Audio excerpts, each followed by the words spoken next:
જેતપુરમાં ધારાસભ્ય મહેન્દ્ર પાડલિયાના નિવેદનથી રાજકારણમાં ગરમાવો જોવા મળ્યો હતો। ગઈકાલે જેતપુરમાં યોજાયેલા ભાજપના સંમેલનમાં ધારાસભ્ય મહેન્દ્ર પાડલિયાએ કરેલા એક વિવાદાસ્પદ નિવેદને રાજકીય વિવાદ છેડ્યો છે। મહેન્દ્ર પાડલિયાએ જાહેર મંચ પરથી દાવો કર્યો હતો કે કોંગ્રેસને સ્થાનિક સ્વરાજ્યની ચૂંટણીમાં ઉમેદવારો ન મળતા ભાજપે તેમને ઉમેદવારો આપ્યા છે।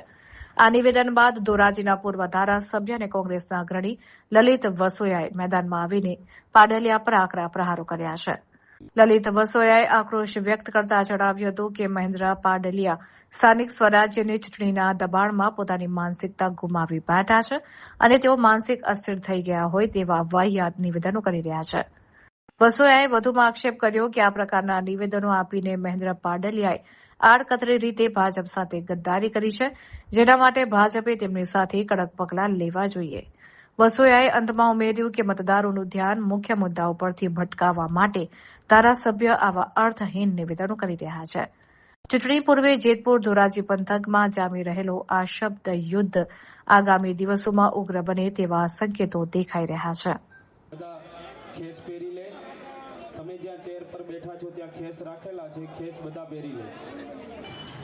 ગઈકાલે જેતપુરની અંદર ભારતીય જનતા પાર્ટીના એક કાર્યક્રમમાં ધોરાજીના ધારાસભ્ય મહેન્દ્રભાઈ પાડલિયા જે રાજકીય રીતે બફાટ કરે છે કે કોંગ્રેસ પાર્ટીને ક્યાંય ઉમેદવારો મળતા નથી, કોંગ્રેસ પાર્ટીની આબરૂ સાચવવા માટે અમે ઉમેદવારો આપી છીએ, એ નિવેદન બાબતે મારે કહેવું છે કે ધોરાજી ઉપલેટા ભારતીય જનતા પાર્ટીના કાર્યકર્તાઓ અને આગેવાનો એમ કહી રહ્યા છે કે અમારા ધારાસભ્યની માનસિક સ્થિતિ બરાબર નથી, માનસિક રીતે અસ્વસ્થ છે, એને શું બોલવું, ક્યારે શું બોલવું એની પણ ભાન નથી, કાર્યકર્તા કે આગેવાનોના નામ પણ ભૂલી જાય છે।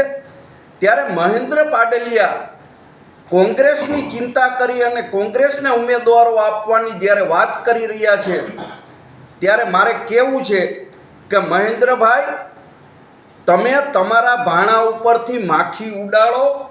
ગત નગરપાલિકામાં તમને ધોરાજીમાં પૂરતા ઉમેદવારો નહોતા મળ્યા, આ વખતે પણ ધોરાજી અને ઉપલેટા તાલુકા પંચાયતની અંદર તમે અમુક જગ્યાએ ઉમેદવારો ન મળતા બહારથી ઉમેદવારો મૂક્યા છે।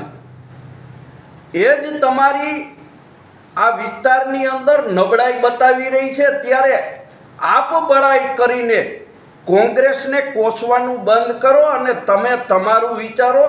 તમારી શું સ્થિતિ છે એ આવતા દિવસોની અંદર તાલુકા પંચાયત, જિલ્લા પંચાયતની ચૂંટણીમાં ધોરાજી ઉપલેટાની પ્રજા તમને જવાબ દેવાની છે। લલિતભાઈ, ખાસ કરીને મહેન્દ્રભાઈ એવું કહી રહ્યા છે કે કોંગ્રેસને અમે ઉમેદવારો આપ્યા, એની પાછળનું સત્ય શું હોઈ શકે?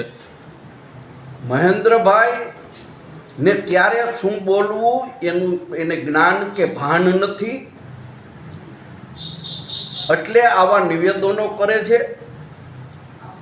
અને મહેન્દ્રભાઈએ કોંગ્રેસની ચિંતા કે કોંગ્રેસની આબરૂ બચાવવા માટે આ કરવાની જરૂર નથી, કારણ કે પ્રજા એને આ વખતે સ્પષ્ટ જવાબ આપવાની છે।